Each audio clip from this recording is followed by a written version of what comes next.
All right, welcome to the CMP, which stands for CRO and Publisher. I am here with Mark Medici, our publisher of the Express News, and Kate Weber, our CRO of the Express News. And I am your host, Sarah Bryant, and I am the Senior Director of Marketing at the Express News. Hey, Sarah. Hey, Kate. Hey, Sarah. Hi, Mark.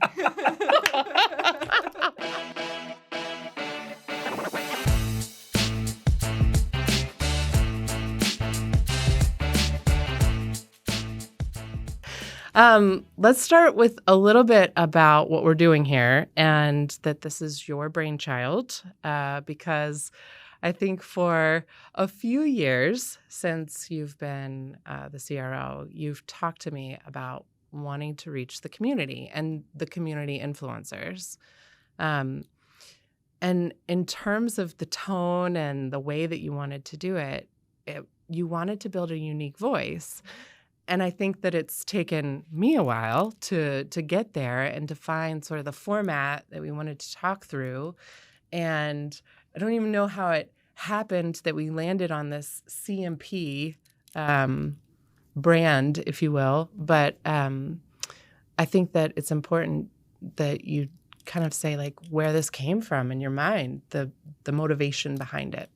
Well, I think it stems back to why I got into this business in the first place, meaning the media business and the importance of it, is that it is about people helping people, not only from an advertising, let me help you build your business perspective, but also in that advertising is content. And so by us being able to, meaning in advertising, connect our advertisers' brands with the communities that they serve, strengthens the overall community by strengthening the business and strengthening the options that our community has to shop or find a new car or find a job, all the things that are additive to somebody's life within a specific community. For me, that comes with conversation. So it's really important that I understand where people are coming from, what their business goals are, what we learn about the community, and try to connect those two things so that it's real and it's something that we can measure and really help people, whether you're a business owner or an organization leader, or if you're a reader of one of our products, you feel more connected to the community and have a pathway to success. Yeah. So from the business standpoint, that is the pillar in which you represent. Yep. And then you have Mark, who from a journalist place, from an overall CEO perspective, which is really what the publisher does, that is, because it's like, publisher, what does that even mean for people that aren't in the business? Yeah. The CEO is really the publisher's role. Yeah. And so you have oversight into the revenue, but then you also have this dialogue that you have with editorial.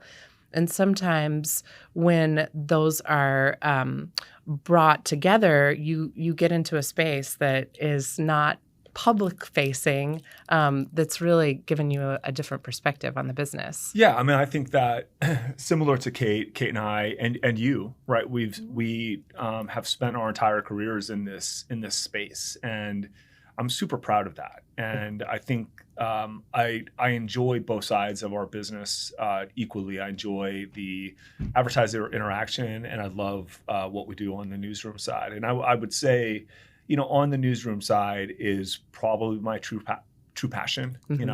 I was raised inside of this medium. I talk about my grandfather. He was a publisher for 44 years, and he was a publisher during the time when newspapers, they were everything. I remember Ronald Reagan as a little kid coming to the Oregonian and sitting with the editorial board, and my grandfather being there, and because that was the outlet. And I think today, Kate really hit on something that I think is critical. I do think that our business is under has gone through a lot of transformation. And I think some people at times think of that transformation in a negative way. And I really don't at all. I think all businesses transform. And do we have fewer people reading the print product? Yeah, we do.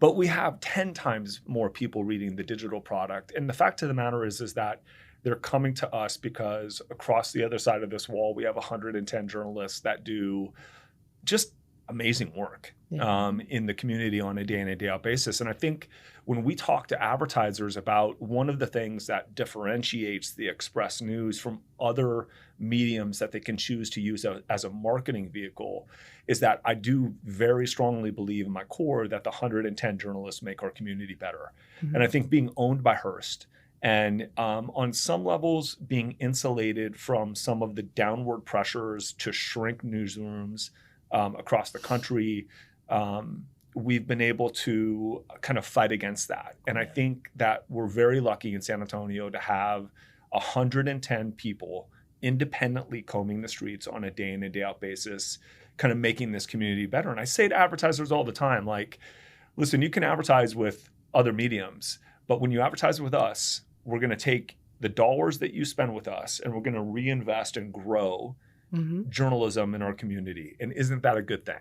Right. And I think that, for most of the people that do business with us, I think the answer to that is, yeah. I mean, they don't always like some of them don't like ending up in a newspaper for something that maybe is like on a net promoter score, maybe a negative. But, as I say to many people who call me when they're like, oh, I don't like that story. I'm like, well, call me the 17 other times that we write something that really benefits you as well. Yeah. And I think that's the beauty of kind of the yin and the yang between both sides of the business. And I'm super passionate about both sides, but I very much believe in the sanctity of the newsroom and what it does for a community. Yeah. I think it's cool too because you went to school for journalism. No? No. I thought you did. I know. It feels like it's such a part of my core. I started I was the editor of my high school newspaper. Oh, okay. Yes, the Tiger Roar in the Fairview, Pennsylvania. Tiger Yeah. Roar. That is a beautiful name. Yeah, it doesn't exist anymore, which is such a shame. And we can talk about that at a later period of time. How do you get the younger individuals into this business because it is so critically important. Next session. But I did work at my college newspaper, the Pitt News. It was a 7-time-a-week daily newspaper. Clearly, that's why it was 7 times a week. And I loved it. But I actually went to school. I have a psych degree and a biology and chemistry minor. I went to school to be a doctor, which is probably why I'm so data-driven, much like yourself. Yeah. I think you're data-driven too. Yeah. And I really like to see how I can solve a problem. Yeah. So as you were talking about your early days and how you got started, where it was part of your family's fabric, my mom was my advisor when I was the editor of the Tiger Roar. So she got me into it at a very young age, and I saw the articles that I got to write impact people. Yeah. I would walk down the hallway, and they'd be like, "Hey, like that was pretty good," and I wasn't very good, but they were very kind. But it made an impact. Yes. And the way it made an impact was that when people read similar stories, they start to understand that they're not alone in anything that they do. They're part of a larger community, and they can make a difference. Mm-hmm. And so that's where I got started. Yeah. And then also from a perspective of really liking to see results from anything that I embark upon. I go back to where I started my professional career, which was in Boulder, Colorado, after I graduated from college and packed up my car and drove to Boulder to see what I could see. I worked at the Daily Camera, and I started as an inside sales representative. And one of our jobs was to work with political candidates and help them convey why they should be elected to office. And I remember feeling to myself like, oh my gosh, like I just graduated from college, and this person who is a career politician is asking me to recommend to them the messaging, mm-hmm. where I would place the advertising, any creative ideas that I have, in order for them to fulfill their dream. Right. And I loved it. Yeah. I loved it. You got bitten. I did. Yeah. There's a certain I talk about this with some people about the adrenaline junkie that's like in us all that are in this industry, but that it's safe and it's like an impact junkie versus because we put out a product every day.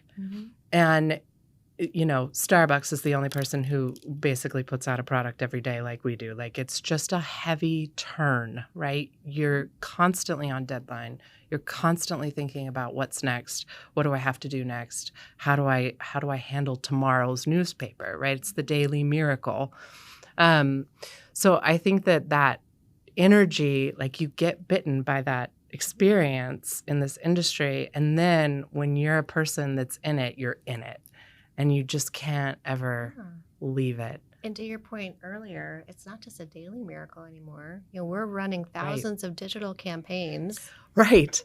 It's a second. Minute by minute. I would say even second by second, where it's like, oh my gosh, like how are we performing? We have dashboards that allow us to understand the interaction of all of our advertising. And I think you have the same thing from an editorial perspective. Yeah, I mean, I think we're just great operators. I think people who are in this business have tremendous work ethic. You have to pay attention to the details. I mean, we're, on the print cycle, to your point on the digital cycle, we're basically running a print newspaper for 22 and a half hours a day. There's only about an hour and a half of time where there's not something moving from a print perspective, right? Right. And really the same is very much true now in the digital ecosystem. And I think I think the innate kind of coming up in this, I think it's what separates us from other mediums is that people who work here understand it is, it's trite to say it's a 24/7, but it really is. It is, yeah. I think from an advertising perspective, I think what differentiates us is that we treat our advertisers' campaign in a 24/7 type of environment. It's not a get the sale, place it, and then hopefully report out on it at the end of the month. We're constantly tweaking campaign performance indicators. We're looking at them to make sure the audiences that the advertisers are looking for that we're attracting those audiences or getting people's advertisements in front of them. And I think it stems from a work ethic that people have inside of publishing because it was always like that. It was always like that. So whether it was the print-centric environment or now the digital-centric environment, the news cycle on the editorial side never stops. It never stops. But I think that's what makes us special, and I think it's why the audience is so big. I think they come to us because they know that if something happens at 11:15 in San Antonio, that we're going to have a point of view on that. Yeah. And whether that's on expressnews.com or MySA, I think that's incredible. I think it's incredible to have that type of trust from 400,000 people come to our site every day. And I think it's not habitual. I think it's that people trust us. Yeah. They know that we're up and we're going to tell the story regardless of where we are. And it's awesome to say that to an advertiser. And it's awesome to show it to them from a performance and metrics perspective as well. Yeah. I remember getting bit by the bug, like we were talking about. I was in Atlanta, and that's, where I cut my teeth. Mark and I knew each other there. But I was in training, and the reporter, Mark Davis, he came in and he was talking to us about how in the middle of a hurricane, he delivered newspapers because he could get through to the other side of where the tree had fallen on the street. And I remember thinking, that's what I want to be a part of. I love that he, in the time of this huge emergency, said, I'm still going to do a job to deliver to the public what they need to know. And I loved that. Yeah. So I love getting bitten by the bug. That's cool. Okay, so let's shift gears for a minute. Let's talk a little bit about what we've got going on that's new. So I think that the weather is something that drives every day, right? Every day we're worried about the weather. It determines what we wear. It determines, do we drive in? Do we take this road versus this road? But I think that the investment that we have made in weather, both from an advertiser standpoint and from a publishing standpoint, is huge. And I'd love to hear that vantage point from you guys. Yeah, I mean, I'll take it first from kind of an audience perspective. I think the coolest thing that's happening with our business is that because we have such a large audience, we have so much input now. We have so many inputs in terms of what drives a behavior, right? So prior to having Anthony and going through this weather initiative, even very casual weather reporting on MySA or on expressnews.com really hit. So I'd be lying to you 18 months ago if I thought we would have an on-staff meteorologist who was doing the work that Anthony is doing. But it just was it worked out, and it's been incredible from a metrics perspective. Our weather content leads almost on a day in and day out basis, unless we have a breaking news initiative that isn't weather related. But the amount of traffic that it's driving and the receiving it from the audience. I also think that we're differentiating it from other weather providers because Anthony is taking, a more kind of granular approach to the effect of the heat on the water table and how that affects everyone in San Antonio. Yeah. He does a lot of work on all of the very highs and lows that are either coming in from the Midwest or coming off of the Gulf. So it's also not a commercialized weather product, which I think the audience is super responding to. Like he'll talk about that he is a meteorologist. He's a geek. I right? know, I love it. And it's incredible. So it's been a huge like oh my God, you're so stupid. You should have been doing this 10 years ago, right? Because you have those moments you're like, oh yeah, okay, yeah. So you should have been doing this for a long time. So yeah, it's been a huge win for us, which is great. I love everything he's putting out when he's like out in the parking lot talking about the car, and he's like, your temperature gauge only tells you so much, and you're like, oh, I just love this.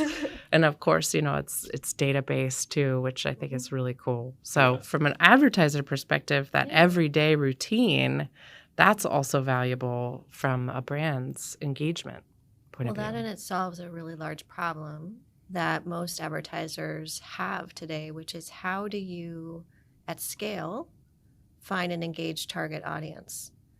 And this is a really impactful way for somebody to align their brand to a reliable audience that's engaged. They're going to want to understand what's being said, and they really then appreciate the individual who is bringing it to them, who is sponsoring it, who's helping to make it possible.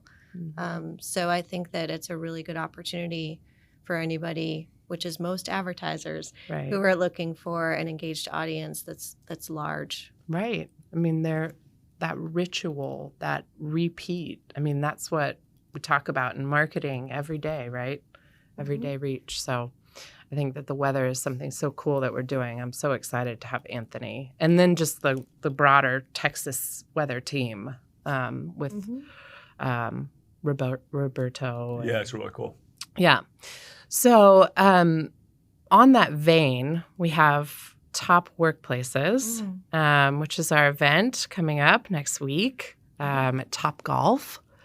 And so I think that is an interesting program that we do because it actually combines, right, like both departments in terms of the editorial and the advertising into this amazing celebration of top workplaces, but also top places to work, right? Because they're doing what's right for the employees. They're doing what's right in terms of how their employees feel about their brands. So I'm wondering, like, are there highlights? Are you excited about the event coming up? Are there, things that we can showcase in terms of this community impact of that program from a journalism's perspective? Well, what I'll say, it's very difficult to become a top workplace. Yes. So kudos to all of those employers that have made the commitment to make sure that their places of work are ones in which people feel like they can thrive and be their very best selves. For those who don't know, it's literally a survey in regards to how people who work for an organization feel about that organization, culturally, room for advancement, feeling as though they're supported at work. And, all of us spend more time at work than we do anywhere else. Yeah, And so that's true. critically important. Yeah. And when we feel like we are fulfilled by the work that we do and that our company supports us, that just makes our work, makes us perform at a much higher level Right. than if you're in a place where you don't want to be. So I congratulate all of the top employers who made top workplaces this year. Yeah. I love meeting with them. I love understanding their story. I love hearing about their commitment. And I think it's just a great way that through us showcasing these employers that are top, it really helps our community find their next career. Mhm. And when they find their next career, our entire community just becomes that much stronger. Yeah. So I love it from all those aspects. Yeah, absolutely. I'm not a great golfer, though. So I think that you golfed in heels last year. I did, which is part of the problem. Okay, so Maybe I'll practice a little bit more this time. I think it Without was the great. heels. It was a great look. I loved it. Good shoes. That is You one love thing about shoes. Kate Weber. Yes. Good shoes. Yeah, good shoe game. Yeah. It's got Absolutely. supreme shoe game. Yeah. Supreme shoe game.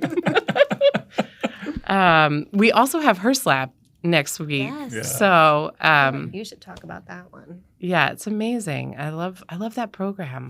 Yeah, it's actually incredible. Without getting, I could do a whole podcast on our Hearst. experience with Hearst. We're owned by Hearst. Eve Burton, who is general counsel, founded the lab right around 7 years ago. She identified a gap in the marketplace where only 2.5% of all venture capital or private equity startup money was going to female entrepreneurs, and she created Hearst Lab just out of nothing. She went to the CEO of Hearst.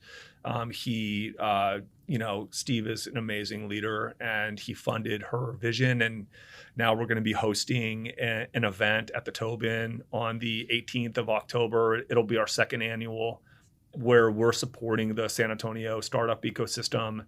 200 people will be at the Tobin for a pitch competition that is just strictly for female entrepreneurs. We had over 375 applicants.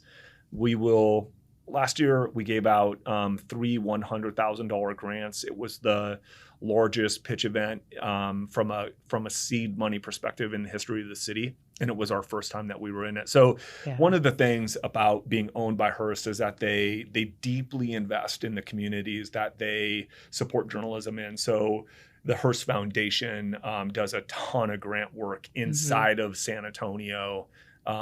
Nearly $1 million a year from the Hearst Foundation is given to various nonprofits in San Antonio from a grant writing perspective, which is just another way I think that the paper kind of supports the community. So the women we have on stage in 2 weeks, it's mind-numbing. I am so excited. It's mind-numbing how bright they are. And I think the cool thing is, I have a daughter who's a junior in college, and Kate has, a rising teen daughter who's almost going to be ready to go to college next year. And I think it is, I think the equaling of the playing field it's not only so long overdue, but now that it's kind of arrived, it is awesome to see. Like it's so natural. You think about these opportunities for women in general that have really kind of come up in the last 10 to 15 years. And, I just am super proud to be a part of an organization to support that type of movement. Because we live that movement here, right? Yeah. Look, I'm sitting with you two, right? Yes. 53% of our employee population are women. Yeah. 55% of our executive team, manager and up, are women. So, for us to support Hearst Lab, I think it would be really false if we didn't have an organization that embraced the same type of really kind of both gender and people of color diversity. I think we're super strong in both areas. I'm really, really, really proud of that. Yeah. And I cannot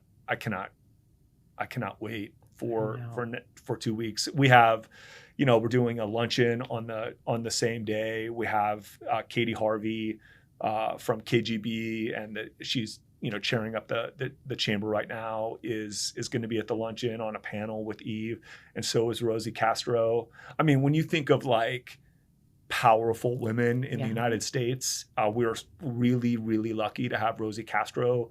Like, she cut her teeth in San Antonio, right? I mean, she is just an absolute pioneer. So I think the luncheon prior to the pitch event is going to be, I think the energy is going to be off the hook. I think it's going to be unbelievable. Yep.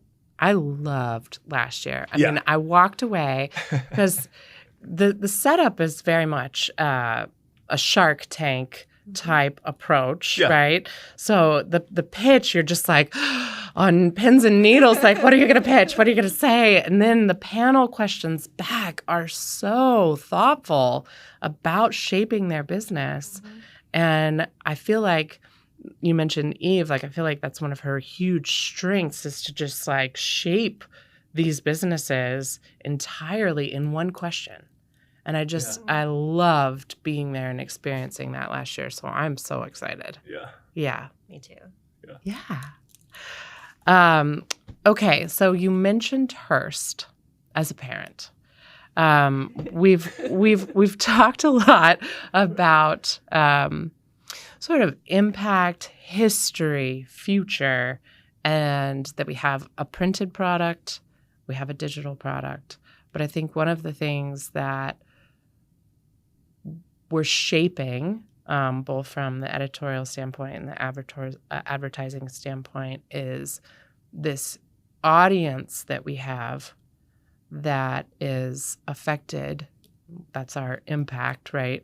In terms of what we put out there, and then what they're engaging with, and then what we're able to serve from a business standpoint to those engaged readers.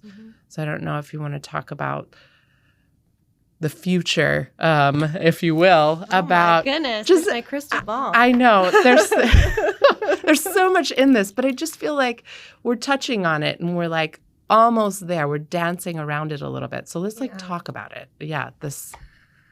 Okay, I'll do my best. Okay. So when I think about the couple of decades that I've been in this business, if not a little bit more, it has shifted so much in terms of what we're able to help our advertisers with. And that's what's so exciting about working at Hearst. To Mark's point earlier, that the investment in journalists has not waned. In fact, it's just continued to grow, really does allow for us to have content in the marketplace that then creates first-party data. So this is where I might lose some people. But basically, No. I know. But basically, as the digital ecosystem becomes more invested in privacy laws and in the things that people are comfortable with as a digital consumer, first-party data becomes more and more important. And so our advertisers are really going to struggle if they don't have a source where they can directly speak to the consumers who are most interested in their product or service. And that's where we come in. And that's what's so, I don't want to say heartwarming, but I just said heartwarming, but that's what really makes me excited about working at Hearst, is that we are able to not only have the content that means the most to the individuals within the community, we can also then allow our advertisers the ability to tell their story to that community so that they can thrive. And so the days of essentially just being able to buy traffic and have it provide a lift for you to your website are really going to be not the best way to go in the future. And so it makes me feel very proud that we're going to be the very best solution for advertisers moving forward. Yeah. We weren't in that same position 20, 25 years ago. Right. And in light of that, what also makes it super important that we have this opportunity for our advertisers is just how much fragmentation has been occurring. There's podcasts like this that pop up every single day, right? And in some cases, perhaps your message should be associated with them, but how do you know? Yeah. We're experts in that because we are such a broad company of so many diversified products. we want to understand what your challenges are. We'll compare those to what we understand we believe the challenges are, what the market is telling us, and then we'll handcraft a solution that will really get you the very best results. And if it's at any point waning, we're going to pivot, and we're going to make sure that we're communicating with you in terms of what it is that we're doing, and you'll see the results on the back end in your Google Analytics, form fills, or however we've designated success to show up in a physical form for you. Yeah. I feel like in some ways the preparation of the first party data is the crystal ball. Mm-hmm. Right? Like you're like, I need to get out my crystal ball, but I mean, preparing this is the crystal ball, because having a solution in place that mitigates that for advertisers is huge. Mm-hmm. And thank goodness we prepped for it. Yeah, I mean, I think it's interesting. It's changing so quickly as well. The off-platform content creation is rapidly accelerating. So whether you're on Instagram, Facebook Reels, or TikTok, that's going to continue now to disrupt what's happening on the web from a first-party perspective. Mm-hmm. The fact that, I mean, Hearst, we have access to the Hearst Digital First-Party Network, right? Mm-hmm. Which is the fourth largest provider of first-party data in the United States. So, like, when you, as a companion to Express News and MySA, we're easily the largest advertising marketplace in San Antonio. It's not even close. Because of Hearst. I mean, MySA and Express News are giant to begin with, but when you add on top of it the first party network that we have access to, like if someone is in Bernie and they're reading Cosmo.com, we have access to that audience in a first party way, right? So I think the power of being owned by Hearst and being able to reach your targeted audience, the advertiser's targeted audience, is gigantic. I think the other thing that complicates it and what makes first party so important is that right around 80% of all impressions in the United States are on mobile now, right? So from a first party perspective, and you're dealing with such a small screen size, you have to be able to, one, be able to make an impression, and two, you have to be able to get the data that you're making that impression on. So I think that being owned by Hearst and having their support in terms of the way that this whole thing is shifting on everybody, from a third party to a first party type of universe. I don't think it's the crystal ball, but I think it's nice to have a leg up on the competition after, one crystal, after so many other mediums would kind of negatively sell against the newspaper. Oh, they're declining. I think it's really nice now to sit here and say, hey, we're the largest provider of first-party audiences in San Antonio. And that's not judged by us. That's judged by any neutral source, purveyor of information, whether it's Scarborough, ComScore, Simple Web, like any of those platforms tell our story. I don't need to tell the story. The story is being told for us. So does that feel good? It does. Yeah, it feels. Listen, from this awesome. Seat in marketing, it absolutely feels good. And we should be proud of that. I think that's something that we should be proud of. I think it's one of the reasons we're doing this podcast.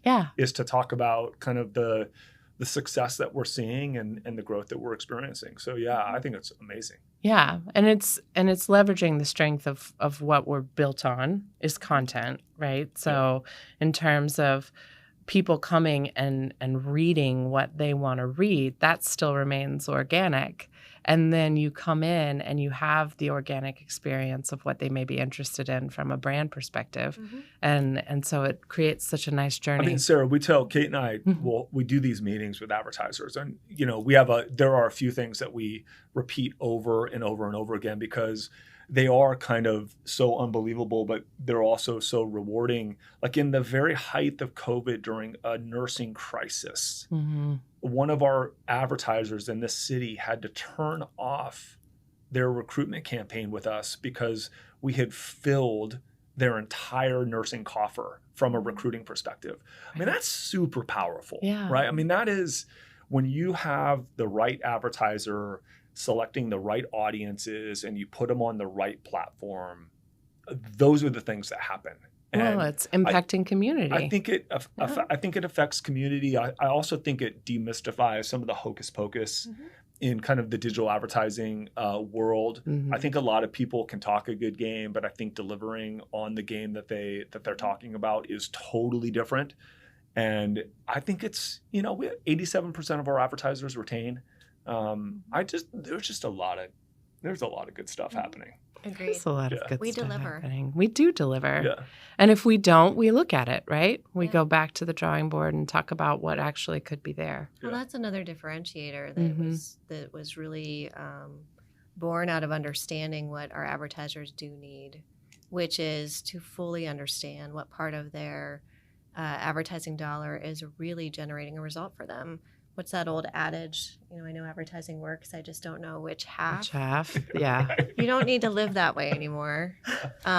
We have created an entire team of individuals that not only fulfill and optimize as the campaign is going, but very simply can take the reporting that they're seeing and be able to convey, hey, here's what I would do more of. Here's where we're really seeing some lift.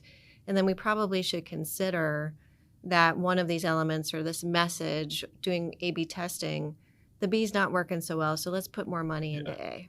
And that gives you peace of mind that your money is being used as an investment, not only back into the community, but into your own business so that it can operate at its very highest level. Yeah, absolutely. And it's people that do that, right? Yeah. It's not dashboards. We have them. Yes. But we don't expect you to be able to look into them and say, hey, I get this. That's our job. Right. We're going to review it, and we'll do some custom reporting. We'll do some advanced analytics work with whomever you need to make sure that you fully understand what's happening within your campaign and its ecosystem. Yeah, I think it's really cool that the personal touch or the team that's behind that, they're so brilliant in terms of looking at that dashboard and then pivoting or making different applications, different targeting to make it even more successful is a natural instinct that they also have, right? So it's not just a robot that they're thinking about, parents being at the playground, being on their phone while kids run around amok. and that time is spent on mobile and that you target to those playgrounds. I mean, who else does that? Yeah. Who else has that natural inclination to say that's where we should be with your message? We're curious by nature. Yes. I'm very curious. Yeah, we tell people, right, our targeting is so precise it's scary. Yeah. I mean, it's really is fascinating how when you have the right team and you have the right technology and you have the right data, how powerful it is to be able to place a message in such a discreet way. Yeah. It is really, really wild. And I actually I know that people talk about, targeting is a little creepy. Like, oh, I was just talking about that dog food and now but I love it. Okay. Yeah, I do so too. I feel like, yeah, you're right. I do want to try that dog food.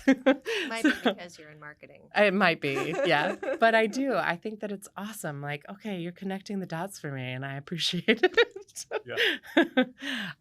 So today, this was all about setting the stage and introducing our CMP podcast to the community of San Antonio.